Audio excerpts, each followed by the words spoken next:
Hi வாங்க வணக்கம். இது என்னன்னு பார்க்குறீங்களா? முருங்கைக்கீரை துவையல்ப்பா. முருங்கைக்கீரை துவையல் வீடியோ போட்டு 4-5 நாள் ஆகுது. நான் என்கிட்ட ஃப்ரிட்ஜு இல்லை, அதனால் டெய்லி லைட்டாக எண்ணெயை ஊற்றி அந்த எண்ணெயில் இப்போ நல்லா வதக்கி வச்சுக்கிறேன்.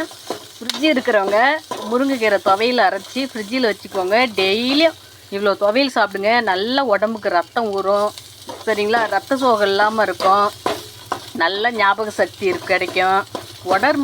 நம்மளோட உடம்புக்கு பார்த்திங்கன்னா ரொம்ப இரும்பு சத்தானது இந்த முருங்கைக்கீரை.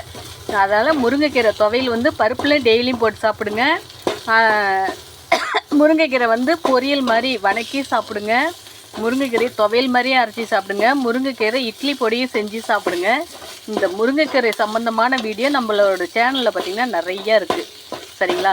இப்போ தான் ஒவ்வொரு வீடியோவும் போட்டுக்கிட்டு வரேன். இது எப்படிலாம் யூஸ் பண்ணலாம், எப்படிலாம் பயன்படுத்தலாம், எந்தெந்த முறையில் சமைக்கலாம் அப்படிங்கிறதெல்லாம் நான் ஒரு வீடியோவை போட்டுட்ருக்கேன். கண்டிப்பாக அதை பாருங்கள். இந்த முருங்கைக்கீரையோட துவையல் வீடியோவை நான் போட்டிருக்கேன். அதையும் லாங் வீடியோவில் போயிட்டு பார்த்தீங்கன்னா கண்டிப்பாக தெரியும். என்னோடய ஐடி தொட்டிங்கன்னா லாங் வீடியோ, ஷார்ட்ஸு எல்லாமே தெரியும். அதில் இந்த முருங்கைக்கீரை துவையலோட வீடியோ வரும். நீங்களும் செஞ்சு சாப்பிடுங்க. ரொம்ப சத்தானது. குழந்தைங்களுக்கு டெய்லியும் வச்சுக்கிட்டு இதை கொடுங்க.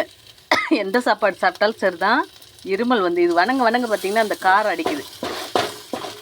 சூப்பராக இருக்குப்பா. நல்ல விஷயம் 4 பேர் ஃபாலோ பண்ணணும் அப்படிங்கிறது தான் என்னோடய நோக்கமும் கூட. அதுக்காக தான் அந்த வீடியோவே போட்டிருக்கேன்.